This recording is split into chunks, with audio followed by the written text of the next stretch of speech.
Ini tapi kita tepuk tangan dulu dong sekali lagi buat Mas Sabrina. Memadukan dialog adegan bersama ensemble cast yang luar biasa barengan sama Mbak Titi Notimana juga Indonesia. Gimana akhirnya formulanya bisa membuat kita tuh sampai sebegitu terbawanya sih Mbak Sabrina, treatmentnya seperti apa sih?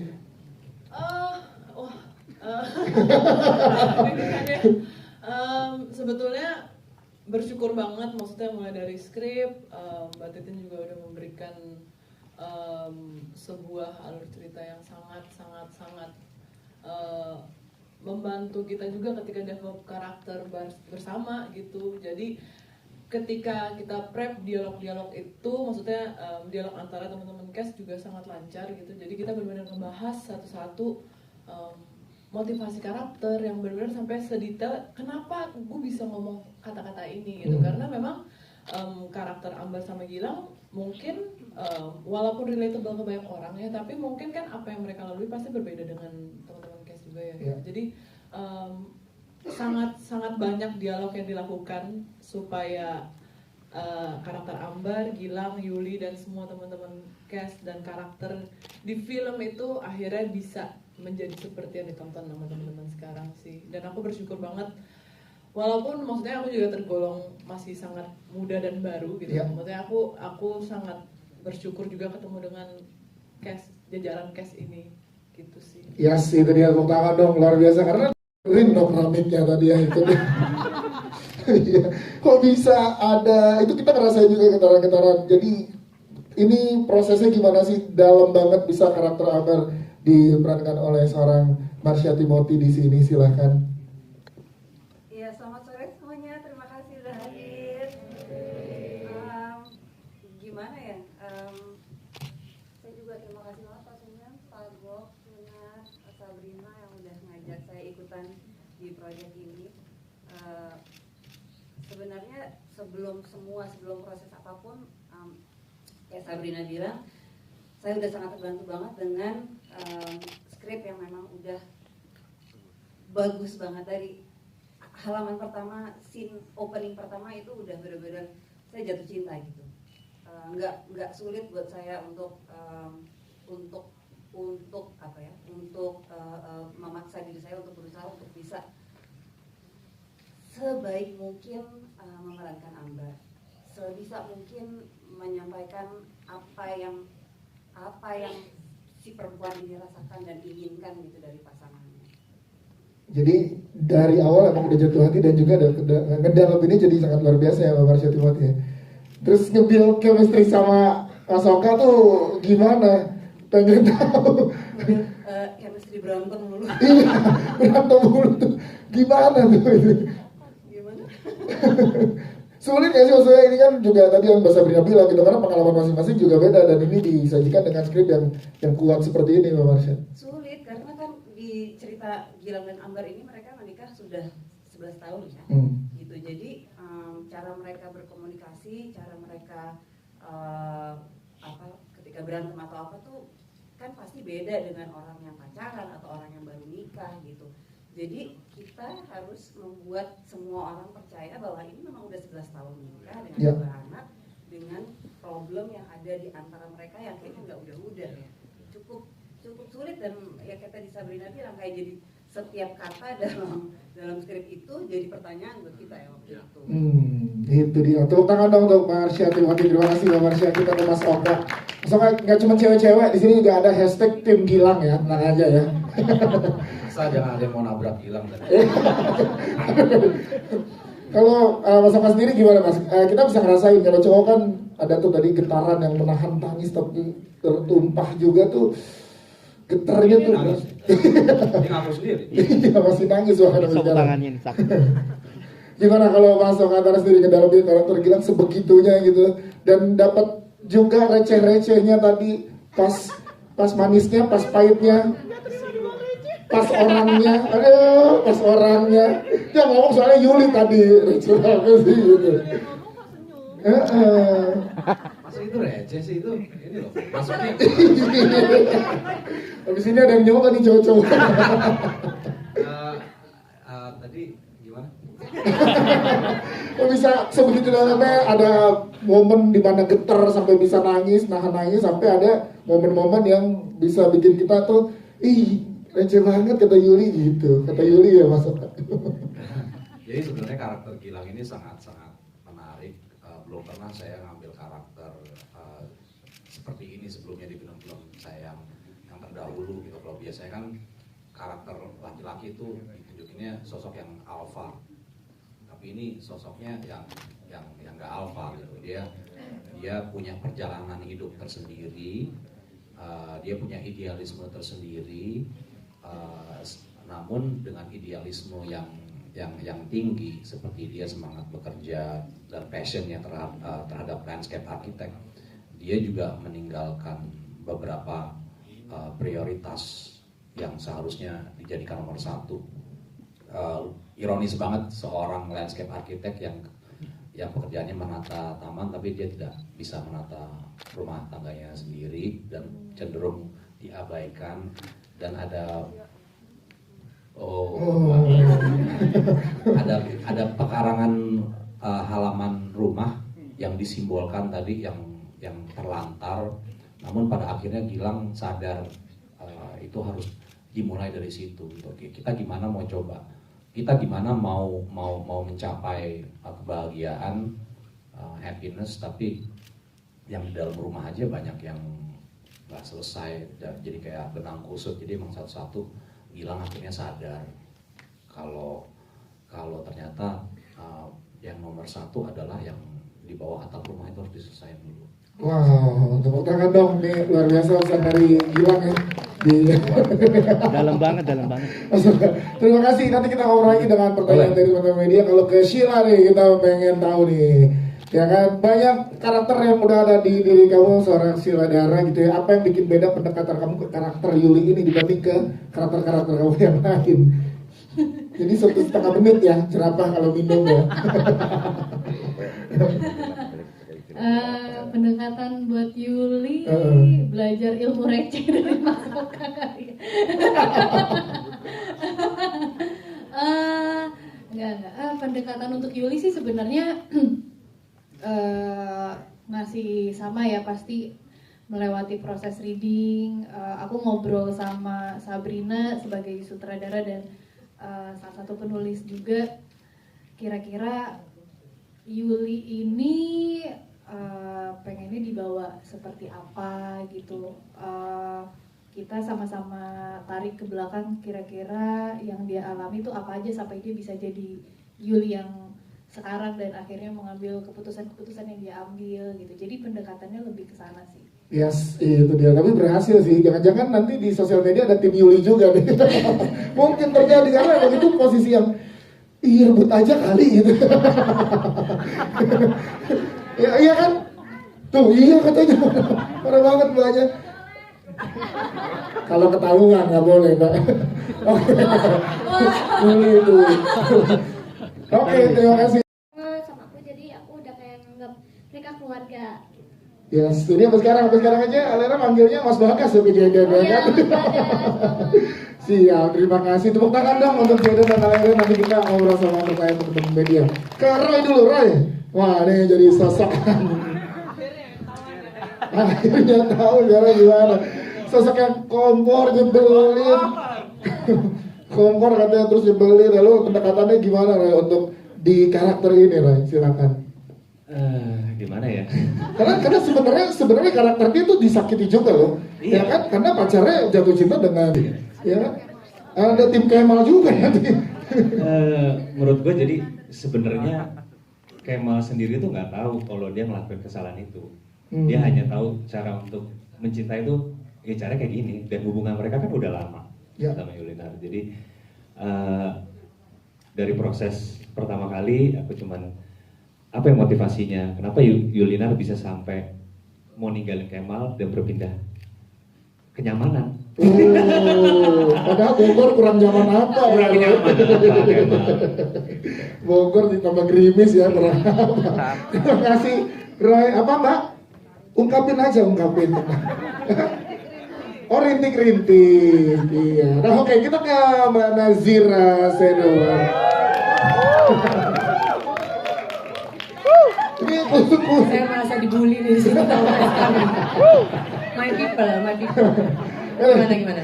Jadi ini adalah satu peran yang luar biasa juga karena nggak hanya sebagai teman dari Ambar di sini, tapi juga punya layer karakter yang juga punya peran penting di dalam sini, Mbak Nazira. Nah waktu itu pada saat ngobrol sama Mbak Sabrina dan juga Mbak Titin, seperti apa sih prosesnya dengan karakter Dina ini? Silakan. Oke, jadi pertama kali dihubungi sama timnya Sabrina dan Titin, Mbak Nit untuk ikutan, itu kecamuk ya, karena aku tumbuh dari industri perfilman juga keluarga. Aku tahu persis betapa besar dan hebatnya IP ini. Dan sekarang aku nggak bisa berkata-kata lagi karena hasilnya adalah film yang sama atau lebih hebat lagi dari IP-nya. Yes. Jadi bukan bersyukur aja, cuman sangat bangga untuk menjadi bagiannya pada ini gitu. Dan menurut aku sempat nonton sekali ya. Aku sukanya film horor dan jarang sedih nonton. Aku rasa ini adalah film indah yang hanyutkan, tapi bukan film cengeng. Gitu. Jadi ada bedanya ya, dimana rasa itu selalu ada dan berkecamuk macam-macam. Aku sampai nangis tuh 7 kali. Dan kenapa bisa 7 kali? Karena aku bisa relate ke semua karakter di sini. Itu yang membuat aku bilang film ini dan Sabrina dan juga semua pemain di sini dan juga para produser luar biasa, apalagi Mbak Titin yang bikin ya. Karena kita bisa relate ke Oka, ke Caca, ke Sheila, juga even ke anak-anaknya. Dan semoga nggak ada yang marah sama Dina ya. Terima kasih. Nah, terima kasih Mbak Nazira. Terima kasih. Kita ke pertanyaan dari teman-teman media, silakan yang ingin bertanya. Oke, depan dulu ya, sini. Dari tribunvideo.com. Selamat untuk film Lampu Merah Perkawinan ini. Ini film sangat bagus ya. Ini memberi pengetahuan saya baru, terutama tentang peran pelakor ya. Jadi ada 2 macam di sini pelakor. Ada versi nakal yaitu yang hanya Geraldine, sama sekarang yang versi innocent ada Sheila. Gitu kan. 2 versi, bukan pelakor, sekarang ada 2 versi. Nanti ada yang bikin trend di Twitter, 2 versi pelakor. Versi Nokta Merah Perkawinan itu. Ini film terbukti memunculkan wawasan baru gitu. Wawasan dong, pelakor jadi wawasan. Mantap Mas. Iya, wawasan pelakor. Oke, siap. Pertanyaannya? Oke, pertanyaan saya ingin bertanya ke Marsha Timothy. Ini kan tadi ada adegan main keramik sama tanggal liat itu kan, itu gimana proses persiapannya? Terus yang kedua, ini saya mau tanya sama Mbak Sheila, ini bisa dapat acting seperti itu hasil improvisasi atau ada saran dari sutradara atau gimana? Itu bagus sekali. Oke. Menimbulkan wawasan baru. Oke. Mas siapa tadi namanya Mas? Randy. Mas Randy, kalau yang Mas Randy jadi Gilang dia nggak tahan. Kalau Gilangnya Mas Oka kan tadi balik ke istrinya ya. Kalau Mas Randy yang jadi Gilang kayaknya nggak di kantor langsung tutup pintu ya. Ambar ada Ambar gitu. Oke, silakan Mbak Marsha Timothy dulu proses untuk tadi bikin keramik dan lain-lain. Iya, kalau proses untuk keramik itu memang kita belajar. Nggak cuma saya, Sheila juga ikutan belajar karena memang itu kan kita jadi muridnya Ambar. Cukup singkat, nggak terlalu lama kita les, tapi kayak dalam 2 minggu tuh dipadetin lah gitu untuk paling enggak nggak kelihatan aneh dan kaku ketika memang memegang si clay itu, keramik itu. Siap, jadi kurang lebih 2 minggu proses pembelajaran untuk keramik itu ada ya. Siap, terima kasih Mbak Marsha Timothy. Selanjutnya, Sheila, gimana akhirnya prosesnya kamu karakternya bisa menjadi wawasan nih ya untuk Mas Randy. Wawasan. Karena kalau ada pelakor, bentar, kamu tipe siapa dulu nih? Silakan Sheila. Ya, saya senang bisa memberikan pengetahuan.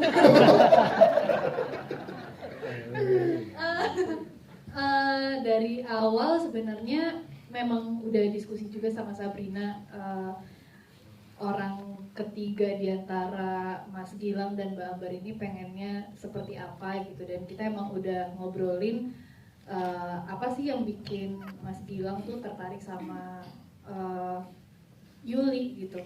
Jadi kita udah diskusi kalau ternyata yang bikin tertarik tuh karena sifatnya, karena pembawaannya, bukan karena fisiknya gitu. Jadi kita tarik dari situ untuk membentuk karakter Yuli yang bisa memberikan wawasan.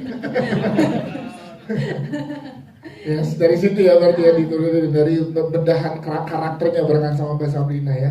Terima kasih Sheila. Tadi di mana, di sini ya? Yang pakai topi dulu ya. Silakan. Oh, yang pakai topi tiga-tiga nanya pakai topi. Dari sini dulu ya, topi hitam, topi merah, baru topi hijau. Ya. Ya. Halo, selamat sore. Saya Yovan dari Nontoners. Mau sebelumnya pertama-tama mau kasih apresiasi dulu ya film ini. Menurut saya ini film yang menurut Mbak benar menghanyutkan, nggak cengeng tapi sedih gitu. Dan di sini saya mau kasih apresiasi juga buat Mbak Sabrina. Setelah film pertamanya menurut saya film ini progresnya jauh meningkat. Dan yang saya mau tanya adalah di penggunaan acting coach Yayu Unro. Di sini kan filmnya dialog driven banget ya. Jadi kelihatan tuh dialognya harus disampaikan dengan baik. Dan apakah penggunaan acting coach Yayu Unro untuk aktor-aktor yang sebenarnya udah matang gitu ya? Apakah benar maksimal membantu banget untuk adegan-adegannya sehingga bisa memberikan suatu keluarga yang suatu momen konflik yang baik gitu. Dan saya lihat peran anak-anak di film ini juga natural banget Ya. Luar biasa genuine. apalagi celutukan-celutukannya yang anak perempuan ini Ayu ya. iya, sama Mas itu kayak akrab banget. Dan itu apakah ada peran dari Pak Yayunya juga. Kemudian terakhir di adegan yang konfliknya yang mau tampar-tamparan itu kan nggak ada tamparannya sekarang nih, mungkin karena faktor udah modern ya. Apakah benar itukah yang jadi pengaruh nggak ada tamparannya lagi, jadi nampar diri sendiri? Kemudian take-nya berapa lama? Ngebayangin susahnya sih. Jadi itu aja, terima kasih. Terima kasih pertanyaannya, makasih banyak apresiasinya. Memang kita pas reading itu lumayan banyak sisi sama Om Yayu ya. Maksudnya aku percaya teman-teman cast di sini memang udah punya kapabilitas acting yang aku akuin keren banget gitu. Dari ketika aku punya kesempatan bekerja sama mereka, aku pun juga sebenarnya agak gitu. Oh.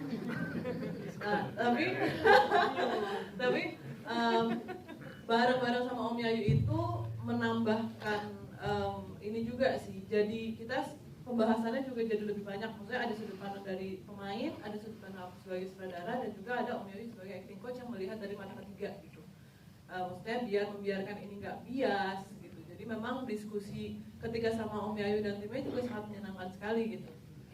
Jujur bahkan untuk adegan tampar gitu, kita nggak pernah yang benar-benar reading benar-benar mencoba adegan atau benar-benar kayak mengeluarkan emosinya mau seberapa sih, kita nggak pernah reading seperti itu gitu. Yang ada ketika kita pindah ke adegan itu kita membahas pertama alurnya, kita pahamin kenapa alurnya bisa berubah dari percakapan yang seperti ini menjadi naik dan klimaks sampai akhirnya pergi gitu. Kita membahas motivasi tiap karakternya, kita membahas motivasi dialognya, tapi kita nggak benar-benar mencoba menghafal actionnya juga gitu. Maksudnya kita coba sama teman-teman, sama Om Yayu juga mencoba memahami gitu. Kita run through berkali-kali, and surprisingly bahkan adegan itu terjadi gak ada improv. Wow.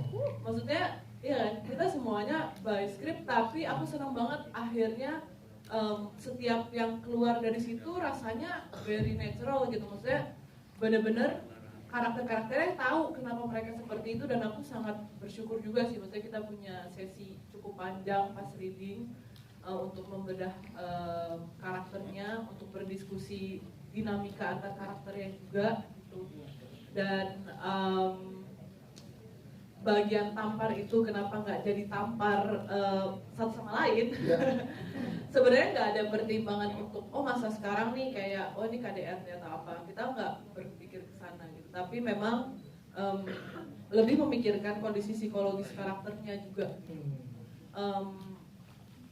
Aku rasa, dan mungkin Mbak Titin juga gitu ya, kita ketika berdiskusi ceritanya kita nggak merasa Gilang punya nyali untuk menampar Ambar secara langsung. Bukan punya nyali ya, maksudnya punya hati gitu, punya keberanian untuk akhirnya mengeluarkan amarahnya langsung dengan menampar gitu. Tapi mungkin Gilang justru orang yang menyesal ketika berkata dia akan menampar, dan ketika lihat istrinya menampar diri sendiri, dia saking menyesalnya itu menyimpan rasa bersalahnya lalu mengeluarkannya pada diri sendiri, seperti yang dia lakukan setiap saat di pernikahan mereka gitu. Pada akhirnya ya udah saya aja yang salah gitu.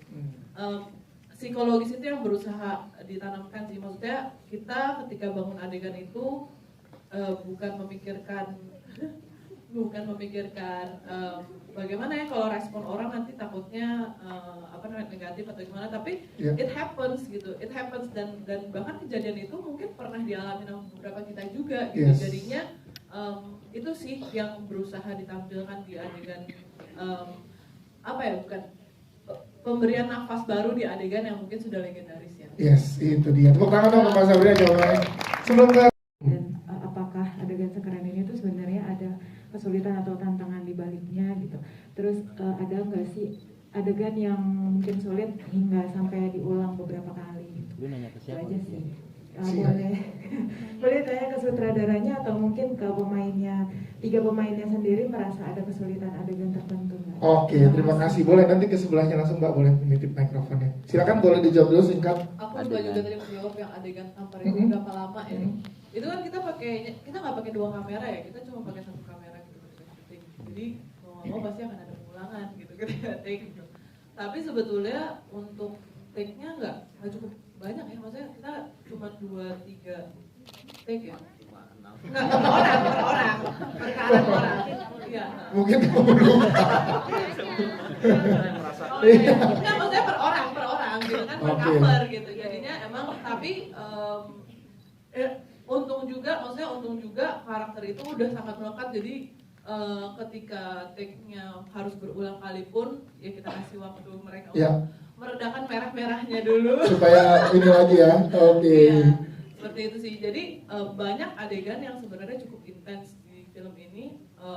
Pastinya kita sebelum take biasanya kita rehearse dulu ya untuk biar, karena takutnya kalau emosinya terlalu berulang-ulang kan jadi either otomatisasi keluarnya atau enggak kerasa nggak tulus kan gitu. Jadinya biasanya kita rehearse, abis itu aku juga bakal share yang aku ambil sekarang apa gitu. Jadi mereka juga tahu, teman-teman di sini juga udah tahu, baru kita ambil gambarnya. Oke. Siap, terima kasih. Teman-teman. Iya, masing-masing mungkin diwakili oleh Mas Oka. Apa yang paling berat dari adegan-adegan film tadi diwakili oleh Mas Oka Antara? Banyak, salah satunya banyak sekali. Yang tadi kan udah disebut yang adegan tampar Mas Tampar. Terus kalau yang adegan yang terakhir itu yang closure-nya mereka berdua di pengadilan itu kebetulan adegan closure yang di take-nya di awal hari syuting. Jadi di awal-awal syuting masih di hari keempat. Jadi buat kami berdua yang sedang berproses dan belum tahu bentukan act 2 seperti apa, tiba-tiba langsung lompat harus finish di act 3 closure-nya seperti apa. Itu kayak apa ya, satu susah banget, dan yang kedua ketika berhasil kita lalui itu akhirnya kita jadi menemukan bentuk akhirnya itu seperti apa. Ya di ujung terowongannya itu sinarnya tuh sekeras apa gitu loh. Jadi kita bisa bangun dan bisa kita cicil untuk sampai ke sana gitu. Dan di tengah-tengahnya itu ada banyak adegan emosional juga. Jadi kalau bisa di akhirnya itu harus seperti itu. Oke, terima kasih Mas Oka yang udah wakili semua case mungkin ya. Mungkin satu terakhir pertanyaan ya dari Mbak, silakan Mbak. Nama, media dari mana, pertanyaannya? Aku Nutri dari Cinemas. Sabrina, kamu keren banget. Ini kamu tim mana Mbak? Tim Ambar apa tim Yuli? Tim Sabrina. Punya sendiri. Punya tim sendiri. Silakan pertanyaannya. Ini pertanyaan yang dulu sempat mau ditanyakan, dan sekarang saya tanyakan ke Mas Oka.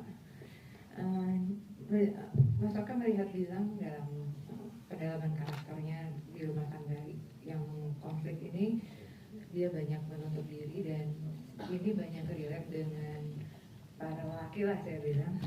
Ya, dia langsung kerasa.